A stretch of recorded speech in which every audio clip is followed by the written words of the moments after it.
Hamas और Israel, और सिर्फ तबाही ही तबाही, सब कुछ तहस नहस, सब कुछ खत्म। अगर मैं इसके साथ शुरुआत करूं तो ये बिल्कुल गलत नहीं होगा, क्योंकि हमास और इजराइल के बीच में जिस युद्ध की शुरुआत हुई वो अब कैसे खत्म होगा, कहां तक आगे जाएगा, आगे इस युद्ध का भविष्य क्या है, ये इस वक्त कोई नहीं बता सकता। और जब मैं कोई नहीं कहती हूं तो वो देश जो समर्थन कर रहे हो, चाहे वो देश जो विरोध कर रहे हो, कोई नहीं जानता कि इस युद्ध का भविष्य क्या है। लेकिन इन सबके बीच में जो इजराइल इस वक्त कर रहा है, यानी कि इजराइल अब पूरी तरह से जब गाजा में दाखिल होता है, आप देखिए ग्राउंड ऑपरेशन करता है। अब चुनौती यह है कि इजराइल को रोका कैसे जाए। और जब मैं कहती हूं कि वो देश जो समर्थन कर रहे हैं, तो आप देखिए इजराइल और भारत अच्छे दोस्त हैं। और जिस दिन आपको याद होगा 7 अक्टूबर को हमास की तरफ से हमला किया गया, सबसे बड़ा कारण भारत ने उस हमले की निंदा की, क्योंकि वो आतंकवादी हमला था।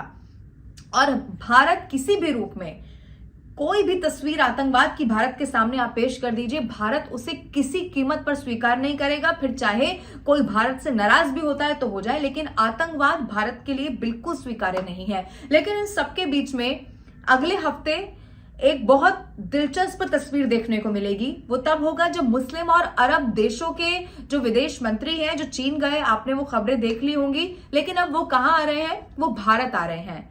और भारत आने के बाद वो विदेश मंत्री एस जयशंकर से मुलाकात करेंगे और दोस्त के साथ मिलकर, यानी कि भारत इजराइल का दोस्त है और दोस्त के साथ मिलकर अब इजराइल को घेरने की तैयारी क्या की जाएगी, ये क्वेश्चन मार्क है। ये सवाल है कि वो किस रणनीति के साथ यहां पर आ रहे हैं, क्योंकि जब वो चीन गए, चीन का रुख क्या है इससे पहले भी कई बार हमने देखा है। लेकिन अब आगे क्या?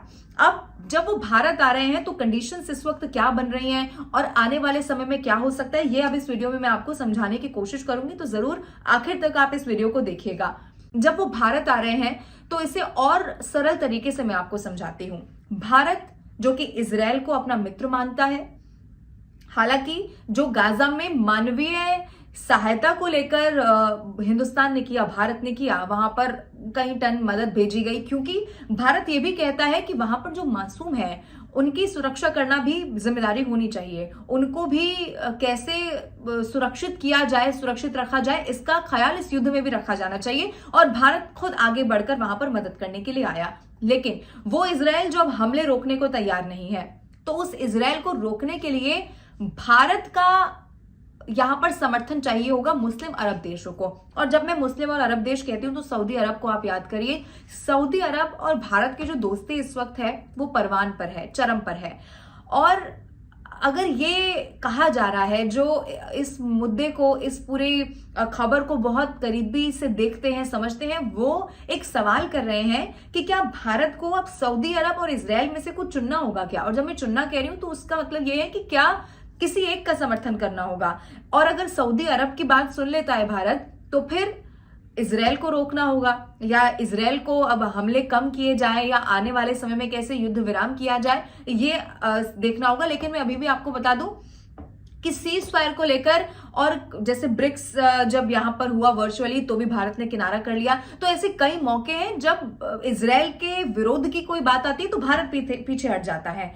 लेकिन अब क्या खुले तौर पर, खुले मंच से भारत कुछ इस बारे में कहे, या अपना रुख और ज्यादा साफ करे, या थोड़ा सा बदल दे, इसकी कोशिश यहां से जरूर की जाएगी। और इसी के लिए अगले हफ्ते आप देखिए कि जो मुस्लिम और अरब देश है उनके विदेश मंत्री पहुंच रहे हैं। और सऊदी अरब का जब मैंने जिक्र किया तो बहुत अच्छे मित्र हैं इस वक्त भारत और सऊदी अरब। अब ऐसे में यह तो तय है कि भारत समाधान की तरफ तो जरूर ध्यान देगा, क्योंकि भारत इससे पहले भी ये कह चुका है। और सिर्फ इस युद्ध की मैं बात नहीं कर रही हूं, आपको याद होगा जब रशिया और यूक्रेन का भी बहुत ज्यादा पीक पर युद्ध था, तब भी भारत ने हमेशा ये कहा कि युद्ध कभी भी समाधान नहीं हो सकता।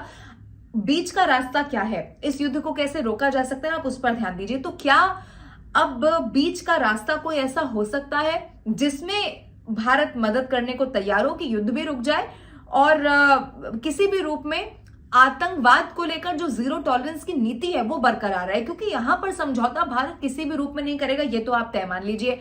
अब इन सबके बीच में देखना यह भी होगा कि जब विदेश मंत्री यहां पर पहुंचेंगे, और वो विदेश मंत्री मुस्लिम और अरब देशों के हैं, क्योंकि अब दिल्ली पूरी तरीके से स्वागत के लिए उनके लिए तैयार है, दिल खोलकर स्वागत करने को तैयार है। लेकिन जब वो यहां पर आते हैं तो किस रणनीति के साथ आते हैं, और क्या उनके दिमाग में होता है, और क्या उन्हें उस तरीके का रिस्पांस और उस तरीके का सहयोग मिलता है जैसा चीन की तरफ से मिला, ये भी देखना होगा। और क्योंकि ये युद्ध है और युद्ध अब किस दिशा में आगे बढ़ेगा, ये युद्ध कब रुकेगा, इसका बीच का समाधान क्या होगा, ये अभी कोई भी नहीं जानता। लेकिन युद्ध से जुड़ी हर खबर के लिए हम लगातार चैनल के माध्यम से भी और यूट्यूब के माध्यम से भी आप तक हर खबर पहुंचाते रहते हैं। ये वीडियो आपको कैसा लगा आप कमेंट करके जरूर बताइएगा। अगर आपके कोई सजेशन हो या आप चाहते हो कि कोई ऐसी खबर जिस पर मैं स्टोरी करूं आपके लिए लेकर आऊं, तो वो भी कमेंट करके आप जरूर बताइएगा।